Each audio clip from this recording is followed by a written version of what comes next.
स्वर्ग का हकदार कौन? मरने के बाद स्वर्ग के द्वार पर 4 व्यक्ति खड़े थे। इन 4 व्यक्तियों में पहला राजा था, दूसरा एक बिजनेसमैन, तीसरा पंडित और चौथा एक आम आदमी मजदूर था। किसी को भी यह पता नहीं था कि कौन स्वर्ग के अंदर प्रवेश कर पाएगा और कौन वहीं से वापस लौटा दिया जाएगा। सब स्वर्ग का दरवाजा खुलने की राह देख रहे थे और आपस में बातें कर रहे थे।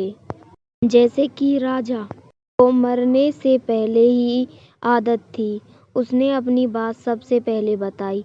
राजा ने कहा, मैं बहुत प्रख्यात राजा हूँ। मैंने धरती पर अपना बहुत नाम कमाया है, इसलिए पूरी संभावना है कि मैं ही स्वर्ग में जाऊंगा। फिर व्यापारी ने अपनी बात सबके सामने रखी। वह बोला, मैंने धरती पर खूब धन कमाया और उस धन से मैंने सैकड़ों लोगों की मदद की, इसलिए मैं ही स्वर्ग का हकदार हूँ।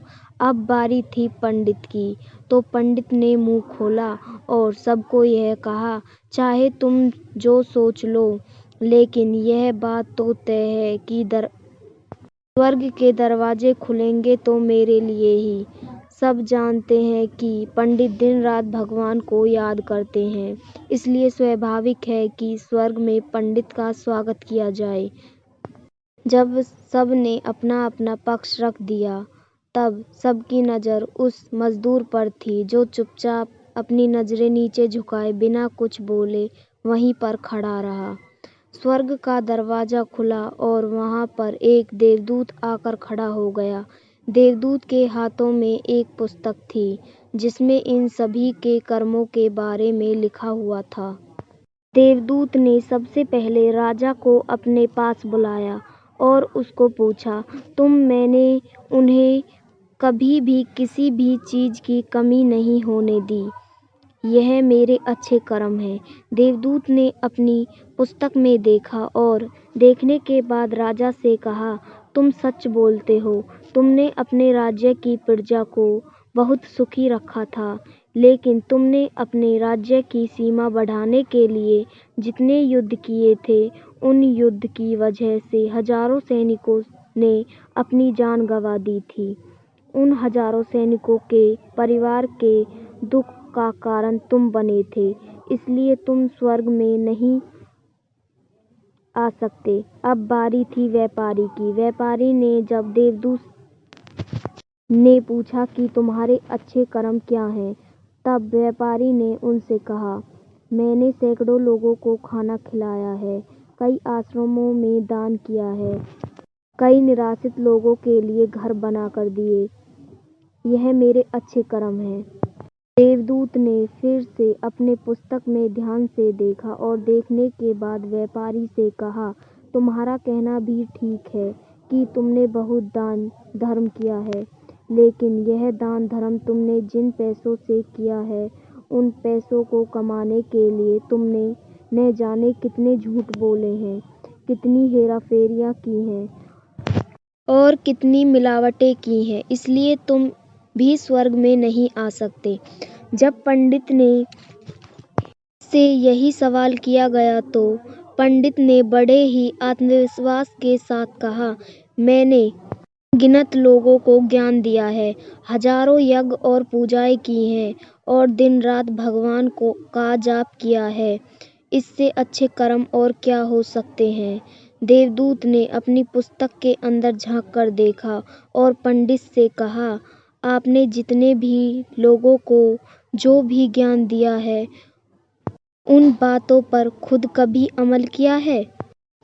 आपने यज्ञ पूजा या भगवान का नाम निस्वार्थ भाव से कभी नहीं लिया, इसलिए आपका भी स्वर्ग में आना प्रतिबंधित है। मजदूर यह सब देखकर हैरान था। वह अब तक जिन्हें महान समझता आ रहा था, उनकी व्याख्या स्वर्ग के दरवाजे पर आकर बदल गई थी। धरती पर जिन कामों को अच्छा समझा जाता है, उनका यहाँ पर कोई मूल्य नहीं था। यमदूत ने जब इस मजदूर को अपने पास बुलाया और इससे पहले कि वह उससे उसके अच्छे कर्मों के बारे में पूछता मजदूर बोल पड़ा, प्रभु मैं जानता हूँ कि मैं भी स्वर्ग में आने लायक नहीं हूँ, लेकिन मैं फिर भी एक बार बाहर से ही स्वर्ग को झांक कर देखना चाहता हूँ। बस इससे ज़्यादा मेरी कोई इच्छा है ही नहीं, क्योंकि ऐसी इच्छा पालने के लिए मैंने जीवन में कुछ भी नहीं किया है। मैं पूरा दिन मेहनत करता और जो भी पैसे कमाता उन्हें अपने परिवार के पालन पोषण में खर्च कर देता, इसलिए दान धर्म के लिए कुछ बचता ही नहीं। लोगों की भला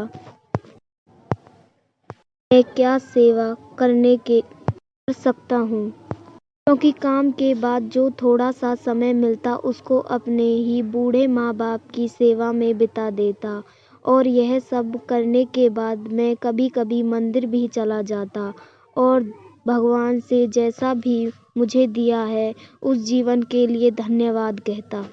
देवदूत ने अपनी पुस्तक में बड़े ध्यान से देखा और थोड़ी देर देखते ही रहा। फिर उसने मजदूर से पूछा कि तुम याद करके बताओ, तुमने कभी तो कोई अच्छा काम किया होगा। मजदूर ने थोड़ी देर सोचने के बाद बोला, हाँ मुझे थोड़ा थोड़ा याद है। एक बार मैं बहुत भूखा था और मैं खाना ही खाने बैठा था कि एक बहुत ही कमज़ोर कुत्ता जो ठीक से चल भी नहीं पा रहा था वह मेरे पास आया और मेरे खाने को देखने लगा।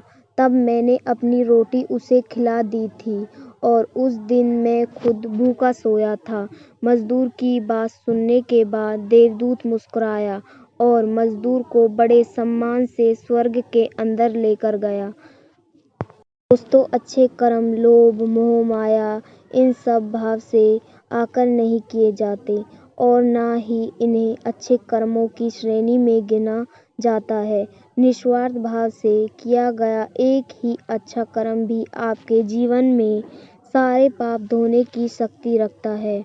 इसलिए जब भी मौका मिले निस्वार्थ भाव से और अच्छे मन से अच्छे